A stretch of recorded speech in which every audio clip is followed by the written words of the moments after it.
এটাই হচ্ছে আমার এই সফরের বাংলাদেশের মোটামুটি শেষ ভিডিও। যারা এতদিন ধরে আমার ভিডিওর আশায় ছিলেন তাদের জন্য ছোট্ট একটা ভিডিও। আশা করছি আজকের ভিডিওটা আপনাদের কাছে ভালো লাগবে।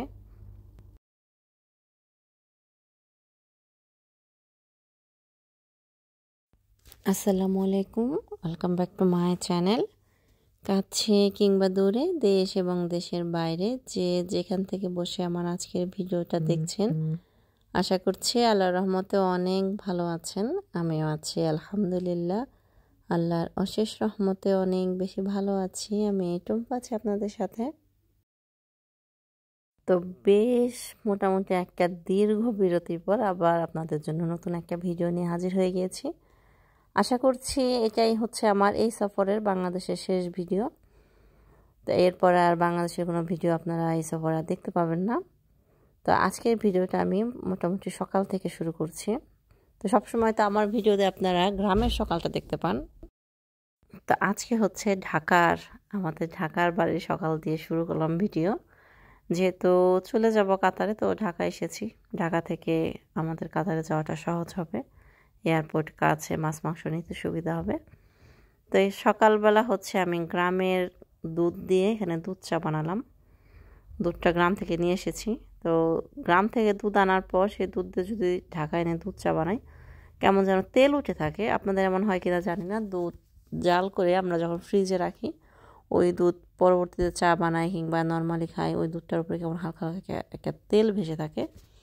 তো সেই তেলা দুধ চা দিয়ে আমি আর হচ্ছে এখানে আমার একটা আপা দুধ চা খাচ্ছিলাম। বাংলাদেশে আসার পর কেমন যেন একটা অভ্যাস হয়ে গেছে, সকালবেলা নয়তো বা বিকেলবেলা একবেলা না একবেলা দুধ চা খেতে ভালো লাগে। আর কেমন যেন না খেলে কেমন জানি লাগে, মনে হয় যেন এক কাপ দুধ চা হলে ভালোই হতো। কাতারে আমার হচ্ছে রেগুলার দুধ চা খাওয়ার অভ্যাস না, পাইলে খাইলাম না পাইলে নাই এমন। কিন্তু দেশে আসার পর সব কিছু সহজলভ্য, তো নিজে না বানালে যদি কাউরে অর্ডার দেয় যে আমার একটু দুধ চা খেতে ইচ্ছে করছে, আমাকে একটু বানিয়ে দাও, তাহলে খাওয়া যায়, খুব সহজ। এর জন্য বাংলাদেশে এসে খুব দুধ চা খাওয়া হচ্ছে। কাতারে যাওয়ার পর অভ্যাসটা আসলে চেঞ্জ করতে হবে। তো এখানে হচ্ছে দুপুরে রান্নার আয়োজন করছিলাম। তো আজকে হচ্ছে আমার বড় আপু আসবে দুপুরবেলা।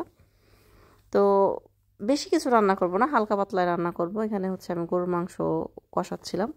মোটামুটি একটু বেশি পরিমাণে গরুর মাংস রান্না করব। মেইন ডিশ হচ্ছে গরুর মাংস, সাদা ভাত, তারপর হচ্ছে টুকটাক হচ্ছে গুঁড়া মাছ বলেন, ছোট মাছ যেগুলো, এগুলা এই যেখানে বাজার থেকে নিয়ে এসেছে। এই ছোট মাছগুলো আমি চচ্চড়ি করব। তারপরে হচ্ছে আপনার গ্রাম থেকে বেলে মাছ এনেছিলাম, ওগুলো হচ্ছে আমি রান্না করবো, একটা ভাজি করব টুকটাক। এই ছোট মাছগুলো খেতে তো ভালোই লাগে, কিন্তু এগুলো কেনার পর দেখেন কি পরিমাণ ময়লা। এই একটা একটা করে ময়লা বেছে নিতে হবে। এগুলো বাছা যে কি পরিমাণ মানে সময় সাপেক্ষ।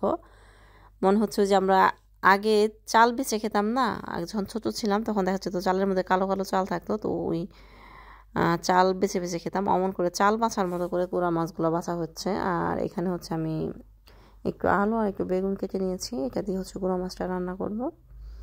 আর এই যে সবজি কেটেছি এগুলো দিয়ে হচ্ছে আপনার বেলে মাছ রান্না করব, নদীর মাছ যেগুলো। আর এখানে হচ্ছে আমি একটা ভাজি কেটেছি, ভাজি করব। মা বেঁচে থাকতে তো দেখা যেত যে আমি কখনোই রান্না করতাম না, সত্যি কথা বলতে। বিশেষ করে কোনোদিন যদি কোনো মেহমান আসতো তাহলে তো আরও রান্না করতাম না। আমার বড় আপু আসুক যাই আসুক, ওরা আমার হাতে রান্না খুব কম খেয়েছে। আমার বাসায় আসলে আমার মাই রান্না করতো। তো আজকে তো মা নাই, এর জন্য আমি বেশি কিছু না, অল্প স্বল্প রান্না করছি। আমার আসলে না, দেশে বেড়াতে আসার পর বেশি একটা রান্না বান্না করতে ভালো লাগে না, তো টুকটাক মোটামুটি চলার মতো করে রান্না করছিলাম। আর বড় আপু বলেছে যে না, তুই যেহেতু একা, বেশি কিছু রান্না করার দরকার নেই, হালকা পাতলা রান্না করিস। তো রান্না বান্না মোটামুটি শেষ করেছি।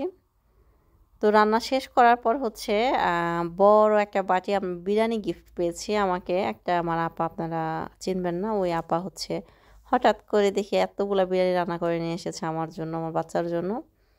তো আমি এখানে হচ্ছে আপুর বাচ্চাদেরকে বিরিয়ানিও দিয়েছি, যে যেটা খুশি হয়ে খায়, গরুর মাংস, মাছ, বিরিয়ানি, ভাজি সবই দিয়েছি যে যেটা খায়। আর এখানে হচ্ছে এই যে আমার আব্বা বসে আছে, আমার আব্বার খাওয়া দাওয়া শেষ। তো খাওয়া দাওয়া শেষে অনেক গল্প গুজব করলাম।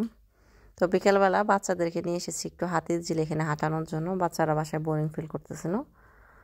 তো এই যে আপা ছেলে, তারপর আমার বাচ্চারা, ওরা সবাই এসেছে হাতিরঝিলের এখানে ঘোরার জন্য। আমাদের বাসা হচ্ছে একদম হাতিরঝিলের কাছে, একদমই কাছে। তো মোটামুটি আপনার 5 মিনিট হেঁটে আসলে হাতিরঝিলে আসা যায়। তো হাঁটতে হাঁটতে আমরা এদিকে হচ্ছে একটা জায়গায় খাবার বিক্রি করে ওদিকে এসেছি। তো আসার পরপরই হচ্ছে আমি এখানে আখের রস খাচ্ছিলাম। আমার না কেন জানি এত ভালো লাগে, বিশ্বাস করেন, মানে হাঁটলে একটু গলাটা যদি শুকায় যায় তাহলে মনে হয় যে না এক গ্লাস আখের রস কিনে খাই, আমার কাছে খুব ভালো লাগে। একটা সময় ছিল যখন আমি আখের রস খেতে পারতাম না, আমার গন্ধ লাগতো, কিন্তু এখন আমার খুব ভালো লাগে। আর আবদুল্লাহ বাবাটাকে জিজ্ঞেস করলাম তুমি কি খাবা, আবদুল্লাহ বললো যে আমি বার্গার খাবো, চিজ বার্গার। তো আমি এখানে ওকে একটা বার্গার কিনে দিয়েছি, ওদের চিজ বার্গার ছিল না। আমি বললাম যে আপনারা শুধু চিজ আর ম্যায়োনেজ দিয়ে আমাকে একটা বার্গার বানিয়ে দেন। তো এই যেখানে হচ্ছে ওর জন্য চিজ বার্গার বানানো হয়েছে। আর ওরা হচ্ছে অন্য সব বাচ্চারা হচ্ছে আপনার মিট বক্স খাবে। তো ওই মিট বক্স ওরা খাচ্ছিল, যার যেটা খুশি। বিকেলে নাস্তা খাওয়াতে এনেছি, যে ঘুরিয়ে নিয়ে যায় আর খাইয়ে যায়। আর আমি খাবো হচ্ছে ফুচকা। এটা ফুচকা না, এটা ভেলপুরি। সরি, আমি ফুচকা বলেছি, আমি ভেলপুরি খাবো। আমার বিশ্বাস করেন ভেলপুরি যে কি পরিমাণে মজা লাগে, আমার চটপটি ফুচকা ভেলপুরি তিনোটাই মজা লাগে, খুব মজা লাগে। কিন্তু তিনটার মধ্যে একটু কম বেশি আছে না, ভেলপুরিটা আমার কাছে একদম বেস্ট, মানে এত ভালো লাগে। আমি বাইরে আসলে যদি আমার চোখে ভেলপুরি পড়ে আমি সেটা খাই। তো এটা হচ্ছে অন্য একটা দিনের ভিডিও। দেখেন বাইরে বৃষ্টি হচ্ছিল, তো বৃষ্টির মধ্যে আমরা একটু আর কি বাইরে খাওয়ার জন্য যাচ্ছিলাম। তো আমরা এখানে ক্যাফেরিয়াতে এসেছি, তোর বাবা আমাদেরকে বাইরে খাওয়ানোর জন্য নিয়ে এসেছে। তো আজকে ডিনারটা এখানেই করব। আসলে এক ফ্লোরে একসাথে এত এত খাবার দেখে কোনটা রেখে কোনটা খাবো, মানে পেটের ক্ষুধা মনে হয় চোখে দেখেই মিটে যায় এমন অবস্থা। অ্যাট ফার্স্টে তো মনে হচ্ছিল যেন সবই খেয়ে নিব, কিন্তু দেখা যায় এক প্লেটে মোটামুটি খাবার খাওয়ার পরে পরে আর কিচ্ছু খাওয়ার মতো থাকে না। তারপর আমি যতগুলো খাবার এনেছি আমি জানি না এগুলো খেতে পারবো কিনা। এখানকার খাবারগুলোর মান খারাপ ছিল না, আলহামদুলিল্লাহ খুবই মজা ছিল। এখানে স্পেশাল একটা ডিশ ছিল, সেটা হচ্ছে হাঁসের মাংস। হাঁসের মাংসের টেস্টটা খুবই মজা ছিল। তো মোটামুটি খাওয়া শেষ করে লাস্টে হচ্ছে ফুচকা খেতে এসেছি। ফুচকা না, আসলে এটা হচ্ছে পানিপুরি মনে হয়। তো সেলফ সার্ভিস, নিজে নিজে বানিয়ে খাচ্ছিলাম। এখানে মোটামুটি ভর্তা ভাত থেকে শুরু করে ডেজার্ট, মোটামুটি সব কিছুই না আমার ভালো লেগেছে, বিশ্বাস করেন। পেটে একটু জায়গা নেই, কিন্তু দেখতে ভালো লাগতেছিল, মনে হচ্ছিল যে একটু যদি জায়গা থাকতো আর একটু খেতাম।